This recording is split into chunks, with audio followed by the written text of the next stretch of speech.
सीमा पर भारत से तनाव के बीच बांग्लादेश में एक और नया बवाल खड़ा हो गया है। बांग्लादेश के मौजूदा सेना प्रमुख जनरल वकार-उज़-जमा को हटाने की पूरी कोशिश की जा रही है।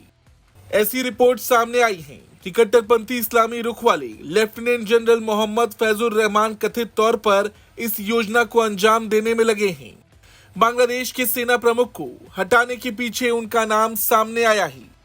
बड़ी बात यह है कि मौजूदा सेना प्रमुख जमा के खिलाफ माहौल बनना शुरू भी हो गया है। दरअसल इकोनॉमिक टाइम्स की रिपोर्ट के मुताबिक लेफ्टिनेंट जनरल रहमान ने राजनीतिक अस्थिरता के बीच पूरा माहौल बना दिया है। सेना मुख्यालय में एक बैठक भी बुलाई, लेकिन जनरल वकार को हटाने के कदम का समर्थन करने के बावजूद उन्हें बाकी अधिकारियों का साथ नहीं मिला। लेफ्टिनेंट जनरल रहमान की ओर से उठाए गए इस कदम के बाद उन्हें सैन्य खुफिया DGFI की निगरानी में रखा गया है। लेफ्टिनेंट जनरल मोहम्मद फैजुर रहमान कथित तौर पर खुद सेना प्रमुख बनने का प्रयास कर रहे हैं।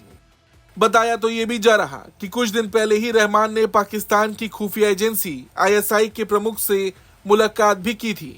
मौजूदा सैन्य प्रमुख को हटाने की ये जो कोशिश हो रही, उसमें ISI का भी बड़ा हाथ माना जा रहा है। बांग्लादेश में सेना प्रमुख जनरल वकार-उज़-जमा के खिलाफ ये षड्यंत्र इसलिए रचा जा रहा है क्योंकि कट्टरपंथियों का मानना है कि वो भारत के प्रति सकारात्मक रवैया रखना चाहते हैं। वो सीमा पर विवाद नहीं चाहते। देश में इस्लामवादियों के पूर्ण नियंत्रण पर रोक लगा रहे हैं। कट्टरपंथियों की ऐसी सोच है कि शेख हसीना को सुरक्षित निकालने में उनका हाथ है। वो चाहते तो शेख हसीना देश छोड़कर नहीं निकल पाती।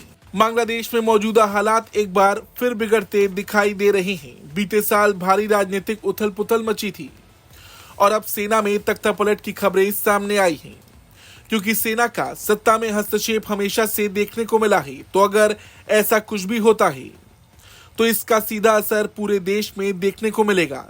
सेना में बगावत से देश में अस्थिरता बढ़ जाएगी। कट्टरपंथी एक बार फिर हावी हो जाएंगे और क्योंकि ISI का नाम सामने आ रहा तो इसका असर भारत पर भी पड़ेगा।